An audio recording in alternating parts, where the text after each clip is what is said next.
All right. Hi, everyone. Thanks for coming to the November edition of the IPVM community call. We didn't have last month's because I was traveling around in Lisbon and actually also in Monterey and around. It was very busy, basically. But speaking of Lisbon, so I was just there the past 2 weeks. Actually saw a bunch of the people that are on this call in person, which was really nice. For Protocol Labs Network Labs Week. And got to talking to a bunch of people about a variety of topics, IPVM related, including how to plug into other systems. I'll talk about some of that in more detail in a second. How to plug into different systems, how it's not. There were several projects that were like, how is this different from my thing? Like, well, it's different in these ways. That was good. We also got a small amount of funding. So there was an impact grant for IPVM that was not large, but like, it's still nice to know that there's some, faith in the project, basically. And really the first step here is to work on an invocation spec, which if we do a good job of it in the next week or so, and then getting it standardized, can probably serve as a basis for a couple different projects. So I mentioned before, I was talking to a bunch of people to see how we could plug things together. So related work. Obviously, Bucket VM over at Daghouse has been talking about doing, talking about / actually doing UCAN-based indication for a while now. So taking some learning from them. Warp Forge, which is from Warp Fork, Eric's project, which is a build system that essentially sets up a Linux sandbox and then does as deterministic a build as it can, not inside of WASM, trying to have like the entire access to disk and like all of these other components, but with the goal of being able to like build libc from source, right? Which is something that would be like probably doable with enough work inside of WASM, but definitely not a drop-in thing. And has an entire invocation spec for that called catalogs and formulas, and there's terminology around it. Bacalhau is the computer over data folks that are doing actually really lovely work on primarily non-deterministic computation in Docker containers. And then in the last month or two have started looking at WebAssembly for more deterministic things, but really focused on getting existing workloads into the system, which often means disabling the determinism. And they also quite recently have like a configuration spec, basically in Go. And also spoke with the Fluence folks as well about which parts of their stack we may be able to reuse.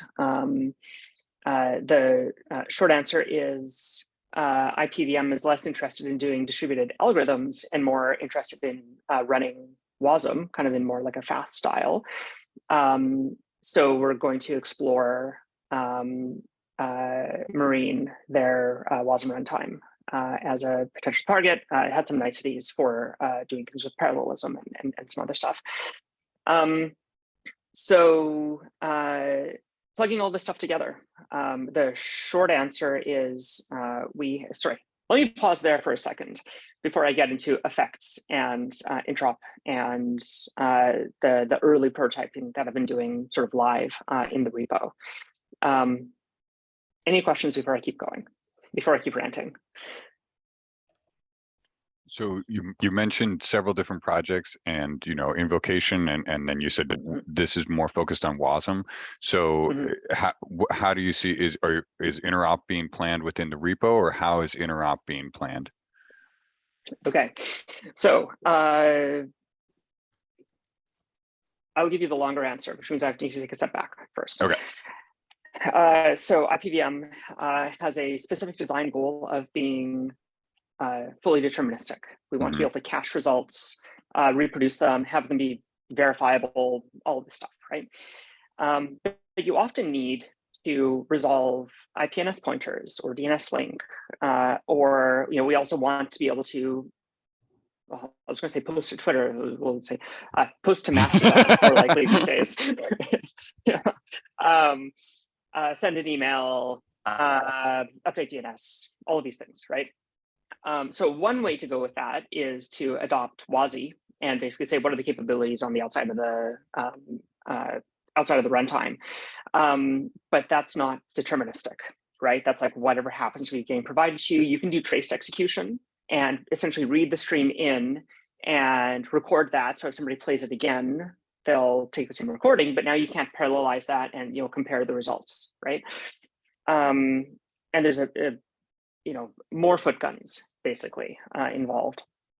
If you use instead an effect system and managed effects, essentially you leave all the impure stuff to the runtime to say, do you have access to send email from this email address? Great. As the output of my computation, here's the pure value and the things that I want you to run for me. And that might be on this machine or that might be on somebody else's machine. And out of this, we gain a bunch of things. It is fully deterministic.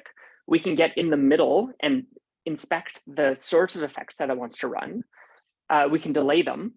We can batch them. We can replay them. So as soon as you have an effect, there's basically effects incoming and effects outgoing. Effects incoming have to run before the for the WASM, obviously. So that's like dereference a pointer and get me the CID, the latest CID, right? And then outgoing might be update the pointer afterwards. And later downstream, if you have a pipeline, maybe it needs to read back from that again, right? So you now have really clear dependencies in your graph, and you can make smart decisions in the scheduler and say, well, I'm going to push this off to a service that I know can do this, all of those things. This also means we can plug into, I'll just use Bacalhau as an example. So they'll do like machine learning with PyTorch in a Docker container on a GPU. Great, amazing. We can create an effect that is send a message to the Bacalhau system, give it this much, this many credits to run with. And if that fails or succeeds or runs for 3 days, it's completely fine from the IPVM point of view, right? And then when that finishes, it can call back into the system using the input effect. Mm-hmm. And if they have chunks of computation now that need to be deterministic, they can call directly into IPVM. If that's been run before, it'll return instantly because we can cache the results, or it can run, however long it needs to run, and then return them a result. So that's the basic idea for plugging into all these different systems is we can use the effect system and then plugins on the runtime. This is both a great extensibility mechanism as well. So we can say, okay, later we want to add CUDA support because we're going to support GPUs for video transcoding, right? That's totally deterministic, et cetera. So that actually falls under IPVM still quite nicely, even though it's not WASM, but like nowhere in the near term. This is like, hypothetical further out. We can still wire those together really nicely in the system by saying, okay, we're going to now delegate down to something with CUDA, right?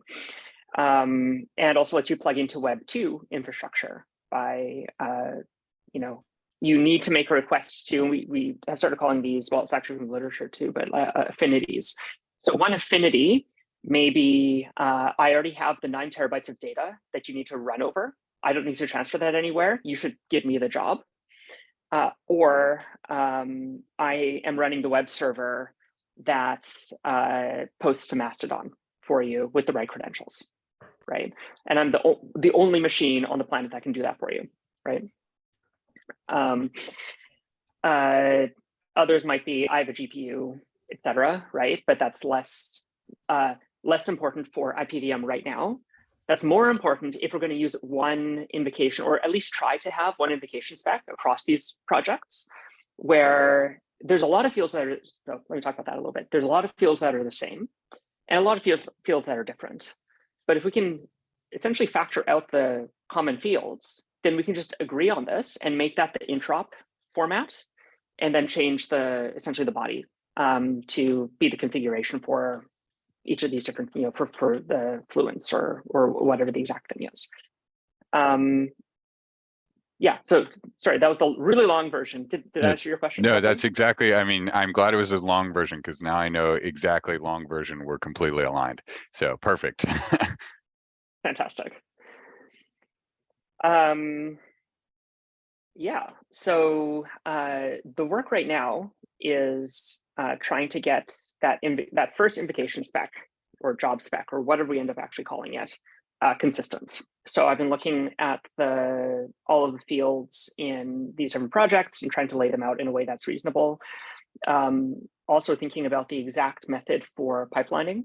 So, right, this is actually probably worth noting as well. Data pipelining, a lot of people have brought up, well, it would be nice to have something composable out of existing jobs so that I don't have to compose my own WASM ahead of time. And I can also tell it to run things concurrently, right? That looks a little bit like a Unix pipe, right? Data flow is really nice for this. So we can have, say a diamond shape where I have one output. It's going to get split across two separate workers because I want those to run concurrently, whether or not it's in parallel, and then essentially map reduce, right? That doesn't work so great in JSON because it's not a DAG, right? It's just a tree. So the current working hypothesis, which you can see in my draft PR in the repo, which is very early, don't judge me, is we can just name all of the jobs and then essentially say that the output from job A / this component of the output, because it might be multi-valued output, wire in over here, which means that we can also then take previous outputs and put them in multiple places, right, in the graph. So we're working really with graph data flow, which I think makes sense. That is a static invocation, right, where we know ahead of time, this is the level of parallelism we're going to need. We can analyze it beforehand and schedule it really easily. As part of the output, you may also unqueue new jobs, new IPVM jobs as an effect, and say, I'm going to post this new thing entirely because maybe as part of my logic, it's like, well, either run this thing or that thing, right? And I don't want to put that up into the specification. We can just create a new job for it. So that ends up living outside of that one graph, even though its parent is this thing, but you really need to treat it separately. Irakli. Oh, you're muted. Yeah, sorry, I was looking for a button. You mentioned PR draft. I don't know where it's at. Do you mind sharing the link? Sure, yeah. So it's very, very, very, very, very, very rough right now. It's mostly me prototyping what this could possibly look like, trying to get various fields in. Here's the poll. So I'm just working in public. Feel free to comment. If there's typos and things like that, they really don't matter at this point. So it's all, expect everything to change. Thank you. Awesome. Thanks for the meeting notes in the chat. Yeah, the other thing that I would like, since I was reminded, Irakli, so I know that Bucket VM is essentially looking at doing like a thin wrapper around UCAN, or maybe even just using UCAN with like a please invoke this thing method, which is obviously a little bit different than this. One of my, because this invocation spec is like way heavier than what you're looking at. Something I've been thinking about a little bit is I wonder if we could do like in general for this stuff, I think convention over configuration. So we'll have just sensible defaults in a bunch of fields, basically, so that you don't have to write out all of these things. I wonder if we could ship for Daghouse a really thin version that is just like, here's a UCAN and a thing that says, please do it, right? Basically on the outside that's signed. Yeah, because if you take a look in the open PR already, there's already a space for authorizations, which I haven't seen in a lot of the other specs yet. But obviously, we're coming from you're already doing this stuff with UCAN. I'm obviously coming at this with a UCAN mindset already. Might be an interesting way of getting the two together. If that doesn't work, that's completely fine, right? Let's at least learn from both projects. Yeah, I mean, that is more or less what I was aiming for, I think. Only things that I think I don't have an answer until we actually try to do it is the fact that right now our invocations are essentially delegations had been useful, because then you can go and delegate it further out to some other entity. If it is an invocation, it kind of means that you cannot do that anymore to some degree. Yeah, so that is only thing kind of, but I think whenever there is something we can try, would be interested in trying and see how it fits. Yeah. Yeah, for the sub-delegation, so, sorry, everyone else were, actually, let me give you a bit of context. In a UCAN, self-certifying auth format, it really has all the information you need to say, hey, please run this thing, right? So often with these kinds of certificates, often people put like invoke : true on it to say like actually do it, as opposed to make it delegable. The semantics of that are like a little bit strange relative to redelegating. So it's unclear if you should be able to redelegate that kind of certificate, or at least it feels slightly less clean, I think. So another approach that I would like to explore, at least with the DACS folks, is putting like a thin wrapper around a UCAN. So it's like, this is the auth part, and this is the invocation part that you could just like basically rip off, and then have the thing that you can sub-delegate and add other invocations to as needed. But we need to just explore all of this stuff. It's still, all this stuff is super early. So yeah. Yeah, we did explore the like wrapper thing before, and kind of got rid of it eventually, because we found ourselves basically repeating the same thing that was in a delegation. So like, why are we just repeating the same information? Although again, like depending on the wrapper, it might be that we don't have to do it. Actually, on the like somewhat related note, from conversations we had before, and I have not looked through the document there, I think there had been talks that I'm aware of about invocations where it's CID of a WASM with this data in. I was wondering if there are any thoughts around not invocation by CID, but more of an invocation by a mutable pointer, because programs can change and you might want to update those. Yes. Yep. Absolutely. So the idea is mutable pointers are definitely going to be part of the system, right? No question. And anything that is any field that can be a CID should be dereferenceable from some mutable pointers. So that's the WASM, that's all the arguments, all of those things. That does mean you have to schedule an effect first. So in the current version, like, and again, everything will definitely change. It's super early, right? But in the current sort of early prototyping, getting a feel for it, there's a before block in the invocation. It's like, before you run this, do this effect as an input. So dereference the IPNS pointer to a CID, and then place that, and that gets a name, like, let's call it, well, we'll call it WASM, for example, or module. Then it could be like module/output, basically, would give you the, whatever the output of that was by name. So is there, what's the rationale behind sort of this, is this one level deep? Is this always one level deep, but it's always one level deep of before, and then anytime I want to, an effect, I'm effectively, I have, yeah, okay, it's always a one level deep job invocation. Yes.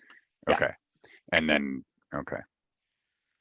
Yeah, and then any wiring between jobs is done by the dependency graph between them. So Okay. if you put 6 invocations Hmm. and they don't reference each other's outputs, they will run concurrently Yeah, by perfect. default, right? But if they're wired together, then obviously there's a dependency between them, right? Okay. Yeah, we have sort of a similar thing that we've been working on. I mean, the goals are the same. That's why I'm here.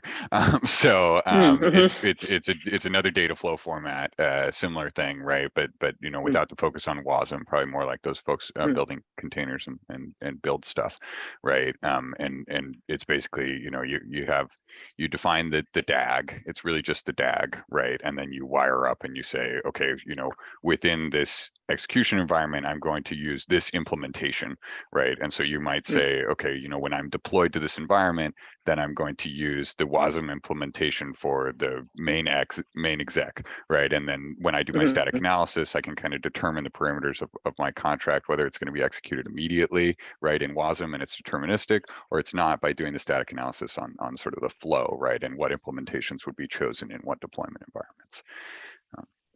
But so that the thing, and the reason why I asked is one level deep versus not is it seems like the one level deep becomes, because I've played with the one level deep thing too, but I've always kind of landed on it. It's almost like an artificial restriction.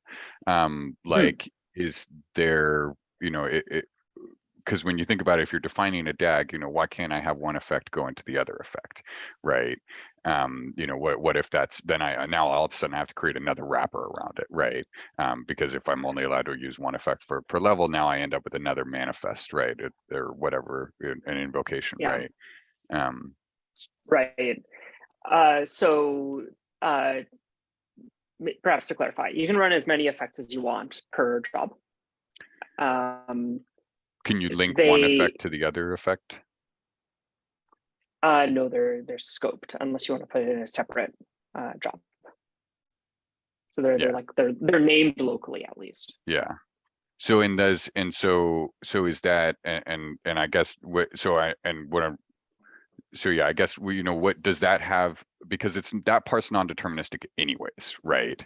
So is there really, you know, much, like, is there a deal breaking aspect to making that not, you know, not chainable within one invocation spec or instance?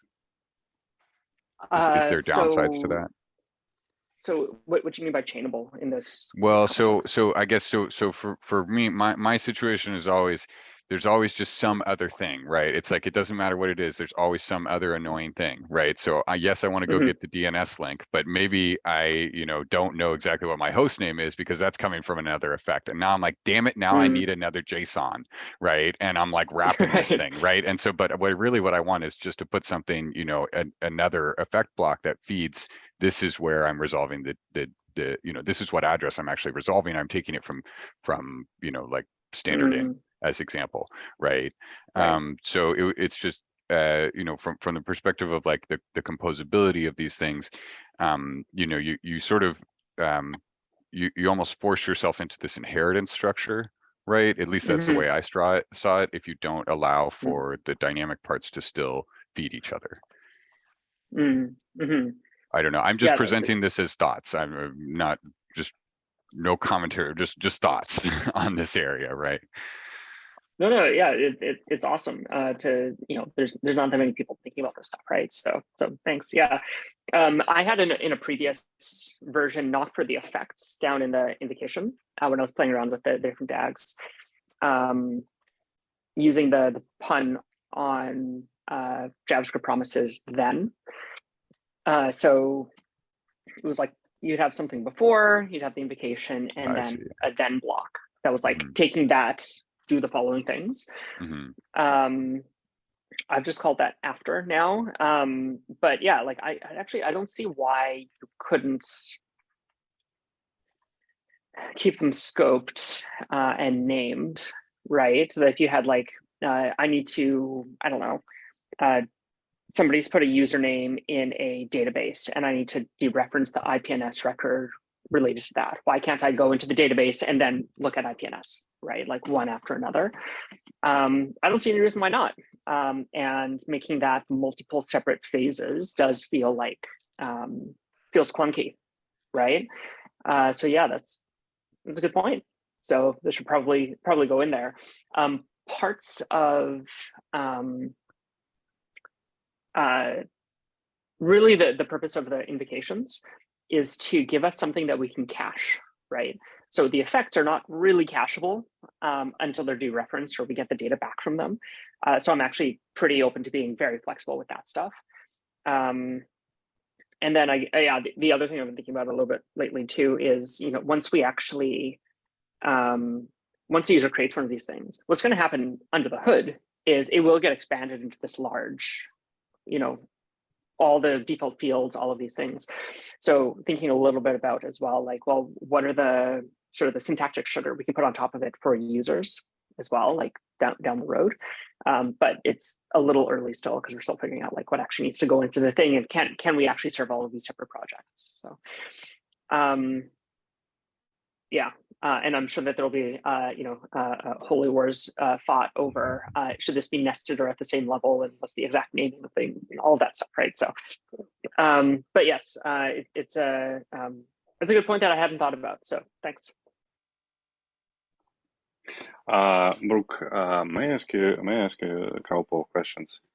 The first one is about like this IPNS, IPFS resolving. So I didn't get, sorry. So should it be inside WebAssembly or should it be outside WebAssembly by some, I know, like peer or something that should prepare data for us so I can resolve everything and then just to feed all of this into the WebAssembly file, like into IPVM, or IPVM should resolve, I know, through WASI layer or probably return it as a, I know, like as a, is a request for resolving. Right. So we don't want to support WASI is the short answer, or at least not at first. If we let the runtime manage that for us, like the IPVM runtime manage that stuff for us, we get a couple things. One, we can restrict the actual effects that can be run, and it makes it easier for us to like even with WASI, you can list out, these are the things I'll need access to, disk, randomness, all of these other things, right? But putting them completely on the outside means that if I resolve that IPNS pointer, I now have a static piece of content, the CID. And now from the WASM execution point of view, it's completely normal static data that it's operating on. So we're really trying to separate out those two layers. So yeah, keeping it outside of WASI is the current theory, at least. Yeah. I always think that from the architectural point of view, it's better to split like execution layer from resolving and this like orchestration stuff. Yeah, great. And the second question is about like while developing something new, I think it's kind of good like to have some use cases in mind. And do we have some like kind of use cases for IPVM that it's intended especially for? Yeah, so I can tell you at least the fission use cases for this. My line on all the protocols that we work on is as soon as people start using it in unusual ways, that's when I like then there's something actually there. But the stuff from, because in a lot of ways we're taking stuff out of the fission roadmap and pulling it into open community, right? Our use case is we want to replace AWS Lambda for web development use cases. So 90% of things should run completely locally. We have, eventually consistent local first databases now. So we can do all of that stuff completely offline, totally locally. Nothing has to go over the wire until you're actually done, right? If you need something to run with more power or on a system that needs to actually interact with Web 2 or do reference a pointer, that's going to take a long time and you want that to run somewhere else, then you should be able to post a job and have somebody pick it up and run that for you and have service providers that look a whole lot like AWS Lambda or something like that. So one way of thinking about it is this is an open version of Lambda that anybody could plug into. if Amazon wants to support IPVM, I would consider that a success, right? But to replace those kinds of use cases, small, short, deterministic workloads to update databases, verifiable, update databases, do simple image transformations, that kind of thing. Yeah, I got that. Thank you.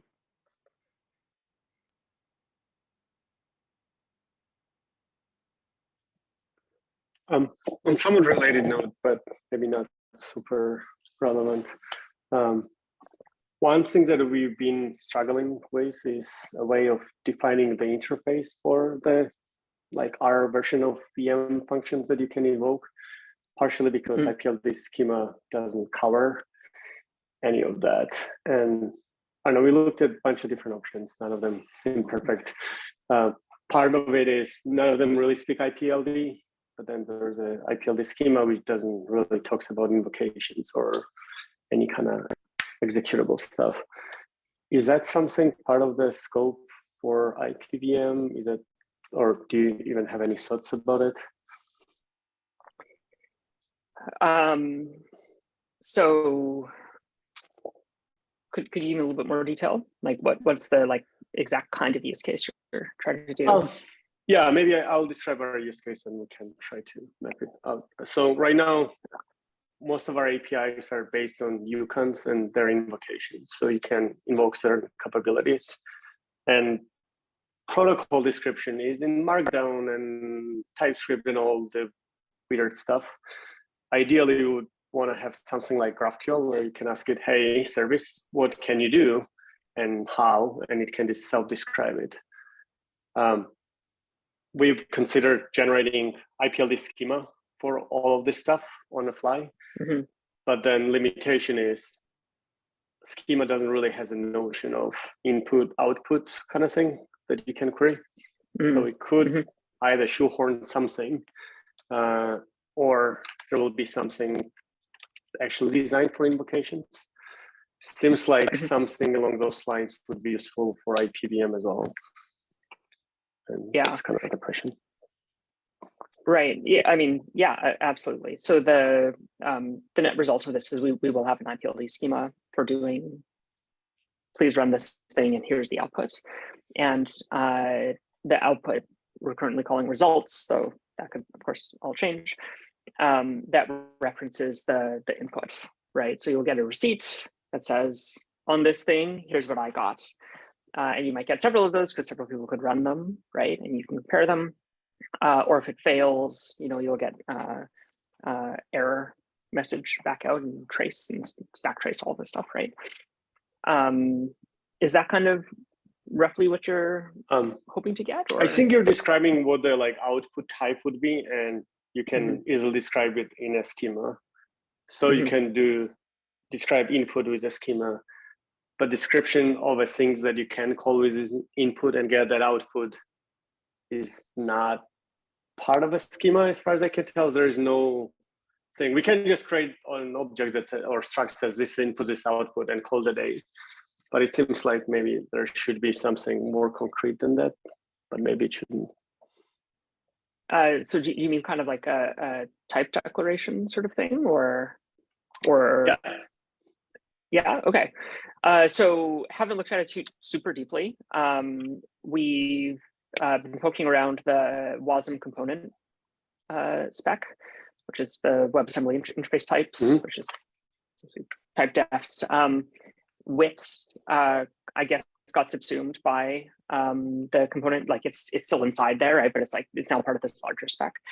That last I heard from people that are watching the stuff more closely is very likely to get into the major implementations quite soon.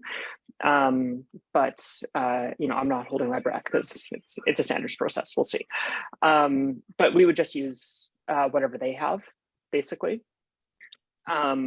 There's at least naming fields. I think is a no-brainer. We should definitely name fields. And then when we're going to memoize the computation, we just take the names out basically and handle that at a different layer. But the actual what should each type be? Yeah, we'll need to handle that separately, basically. I think the challenge there, then there will be the IPLD mapping, because usually there's no notion of links outside of IPLD. So right. yeah. Right. Yeah. And that's true. The other thing, and Steb brought this up back in Lisbon at the Hackerbase, is we'll need to have some native notion of, which looks a little bit like WASI, of I'm reading 9 terabytes of data. I don't have 9 terabytes of memory. So I need to read things in a block at a time, potentially. And so that will have to be there for IPVM. It'll need to be able to read off of streams and emit streams, and then content address the result of that. This is also really important if we're ever going to run autocodec inside of IPVM, which I was originally trying to keep these two things separate, but it really makes sense to run autocodec inside of IPVM.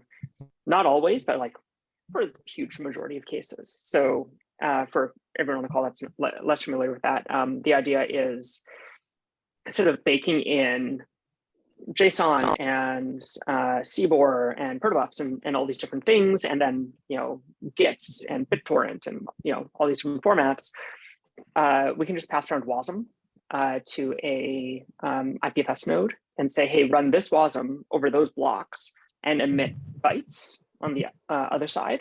And then you can do composable, efficient codec stuff, basically, on unlimited size of data that you don't have to bake directly into the node. You can just send somebody a WASM blob and it'll just run, right? It's like IPVM or something. Yeah, exactly. Okay, cool. Yeah.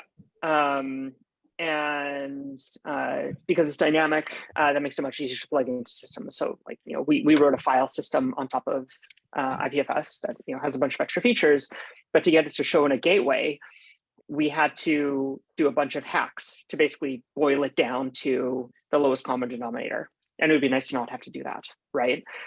And so this would be one way of doing that. And then it could open up all kinds of things like, here's a markdown document, please run it for me as HTML, right? And you could now do all of these things.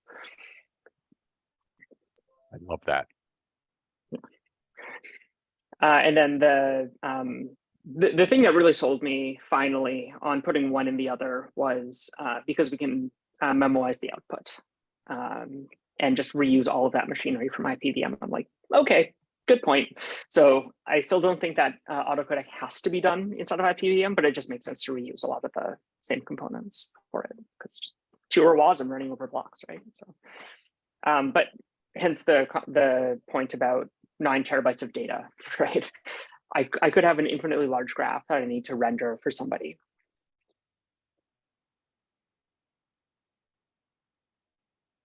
Sort of incrementally, and I don't want to have to kick those off as separate jobs, right? Yeah, that makes sense. Why design 2 methods for what is effectively distributed compute in both cases? Yeah, exactly. Right. The other thing I wanted to mention, this is not written down like anywhere. This is, I guess there's two layers on this. They both come from sort of like the Erlang world. First is failure and supervision. So if I have this DAG of jobs and one of them fails, do the other ones fail?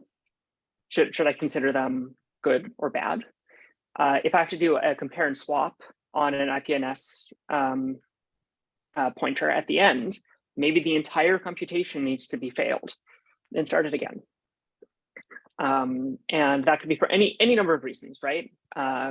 Disk failed, cosmic ray, programming error, doesn't matter, right? Any of these things. So we'll probably want at some point, I'm going to try to see if I can get it in sooner rather than later, but at some point, some description of these fail individually, or the whole thing fails, or that section of the pipeline fails, and the rest of it we can treat as still good, because we're not referencing something higher up, and just making that as a declarative spec. and I see Zishan's hand up. Just really quickly, the other thing. So everything we're discussing really is so far is in a functional style. I have WASM, which is a pure function. If you treat it like a black box, it's a pure function at least, and pure data, right, going through the system. But often people will want things that look more like objects or like actors.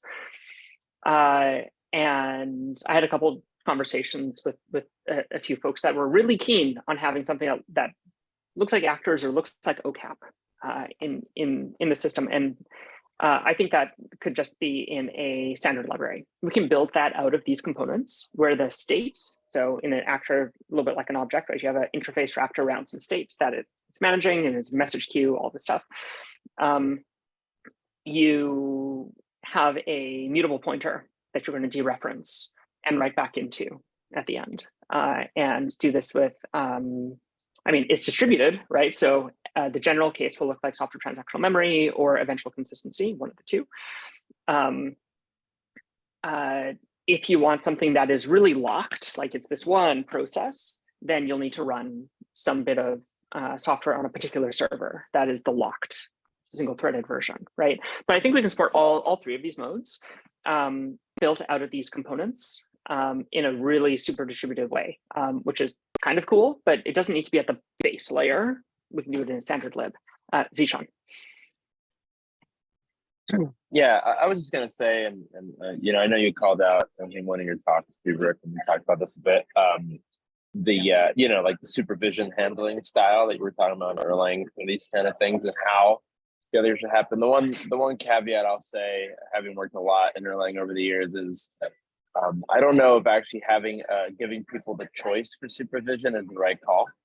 So I would say we should actually come up with our opinionated version. I mean, obviously, you know, I think looking at your current spec, I can kind of see where you're going. I would say that we should come up with the de facto way of how to handle essentially the restart and the rollback. Personally, because having seen so many, giving people the ability to control different kind of supervision paradigms, to me has been a loss on the Erlang side. For years. Okay. From a usability perspective. That's really, really good to know. I've mostly seen people enjoy the power, basically, but you know, with great power comes great responsibility. Yeah, exactly. Yeah. Again, the simplicity, you know, the simplicity or the simple made easy. I think supervision is the correct concept.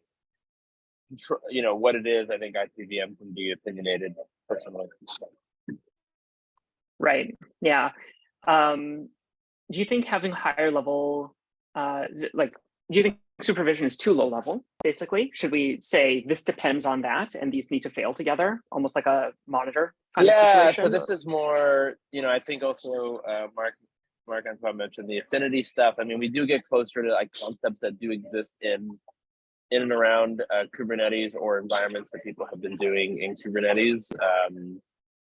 So causal relationships that you're talking about have, you know, that is a way, I forget some of the systems out there. I know that there's a bunch of libraries like this where people, like, if you can define those dependencies, and therefore you can actually, you know, essentially parse what the supervision tree is, right? So I do agree. I think it is obviously, you know, I mean, the complex, you know, when you know, I said, like, and Kubernetes on Affinity has things like, I forget the name of these. I think they're called, they're essentially, I forget the names of them now, but there are essentially affinity and anti-affinity paradigms in Kubernetes. How they work under the hood is bizarre. I don't think they actually fall into what we I mean, they do kind of do what we expect, but they don't exactly do that. You know, we used it pretty heavily, for example, to make sure that again, you want to have certain nodes not communicate with each other if there's another node in the infrastructure in the namespace it could go to, like between namespaces. But I would say that I think we are getting closer to those things. Kubernetes does have like these concepts from a orchestration perspective, of course, a different form of complexity and issues, but I do think there is probably something there to what you're saying. Right. I wonder even if we could make it as simple as, because like we have pure computation and then effects that run, right? And we can delay the effects up until we need them plugged into another part of the system, right? Which is all statically understandable. Right. I wonder if we could, and I'm sure any of the vision people are going to be chuckling as I talk about STM once again. I wonder if we could just like wrap them in atomic blocks or something. Say like these things need to all happen. This is basically a one for all, right? Or all for one rather. These all need to happen together, or you need to restart it because the IPNS pointer might be different, and you need to restart the whole thing if it fails, right?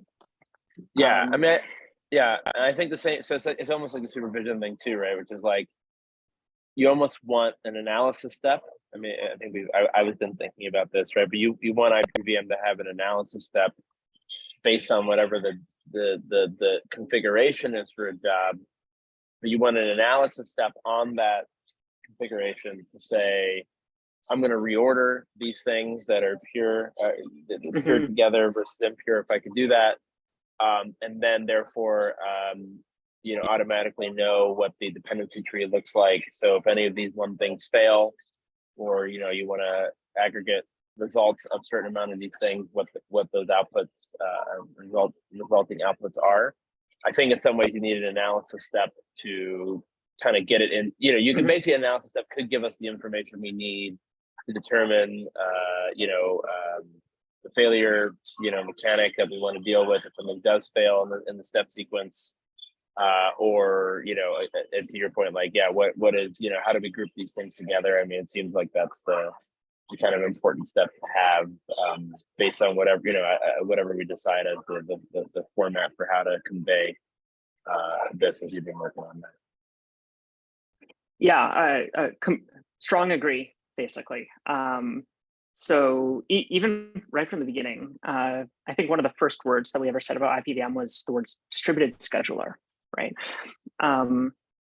Which is kind of all these things we're talking about, right? Like we can borrow so much from just really super classic and actually very simple, I think, VM and compiler tricks, right? To be like, well, we're on a single threaded machine, so let's do all the quick stuff first. That has even we have cost semantics in here, so we can say like, well, these ones have a small amount of gas, let's try them first. All of these things would do the reorder.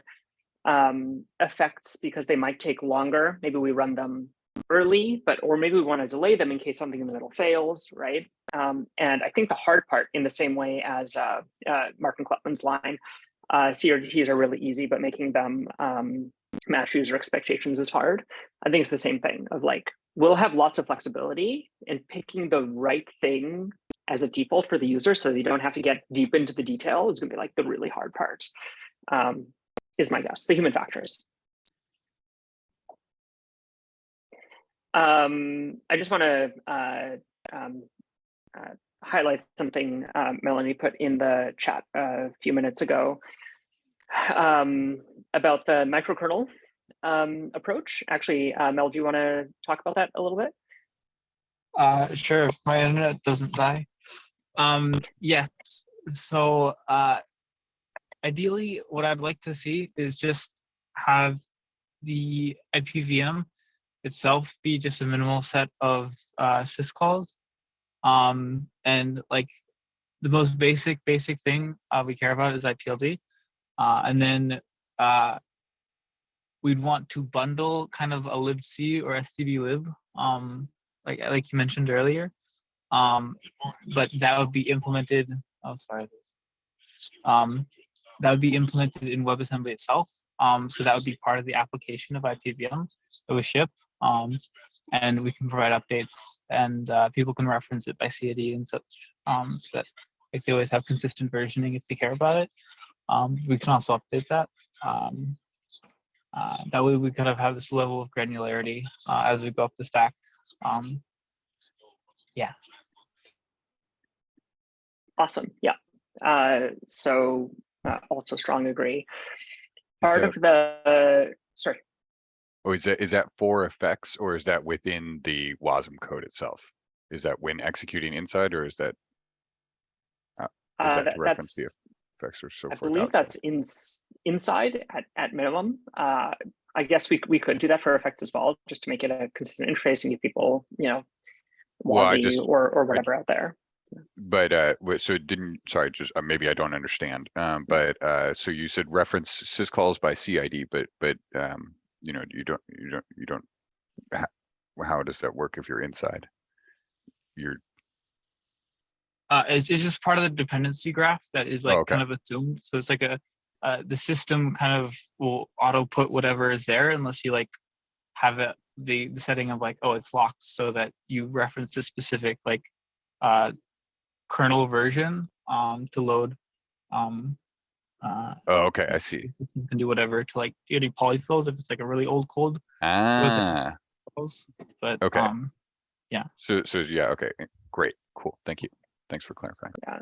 So a bit of context there. Melanie works on the Filecoin virtual machine FVM project, and they've run into actually a bunch of things inside Protocol Labs has run into upgrades being super painful, and using WASM and sort of this microkernel approach sounds like it's actually been really useful. So definitely happy to learn from other people's projects, basically, rather than having to learn this ourselves.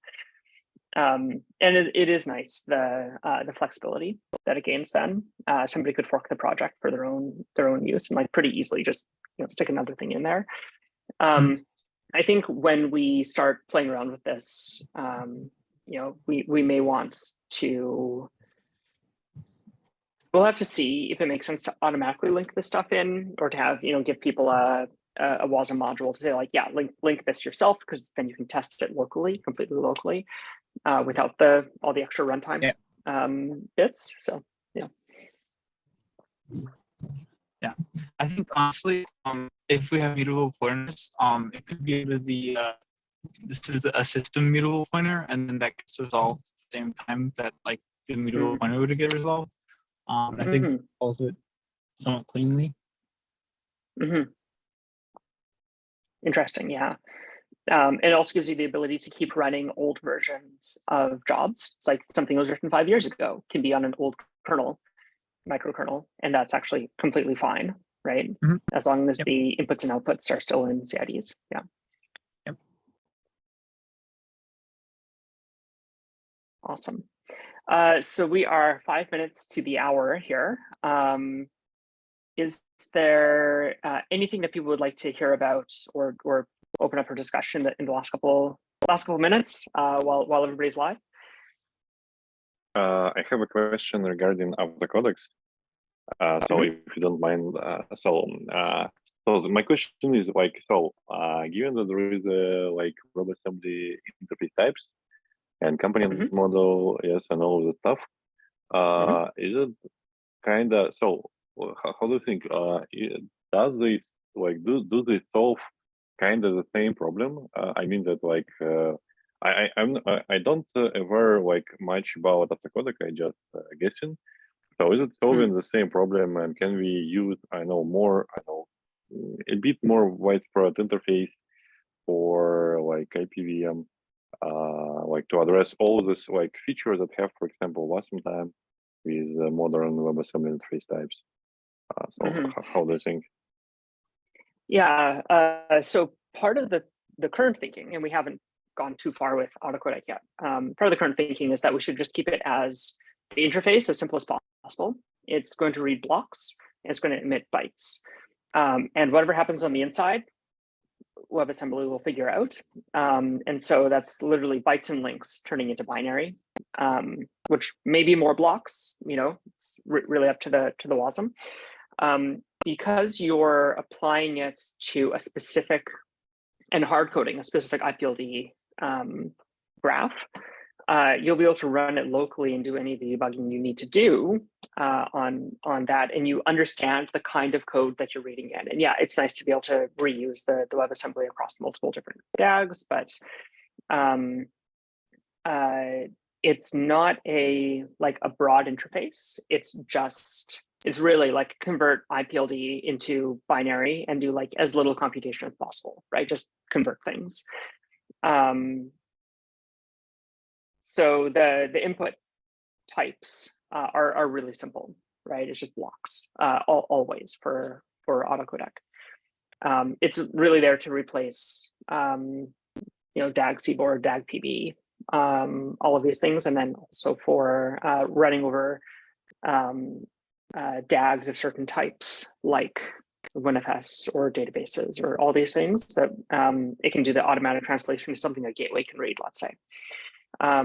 Does that kind of answer the question, or is there something more? I got it. Like you said that like this interface is kind of strict, yes, and we don't want like kind of broad interface.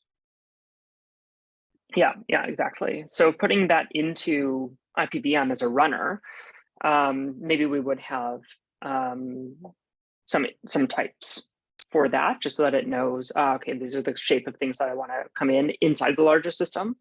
But if someone were to implement just autocodec, I don't think they would need to, because they know exactly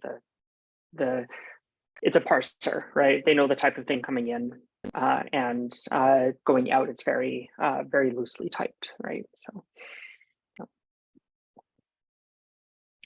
Got it. Thank you. Yeah, cool, awesome. I unfortunately have a call right on the hour, so I need to get going shortly here. Thank you everyone for coming by. I'm going to stop the video now.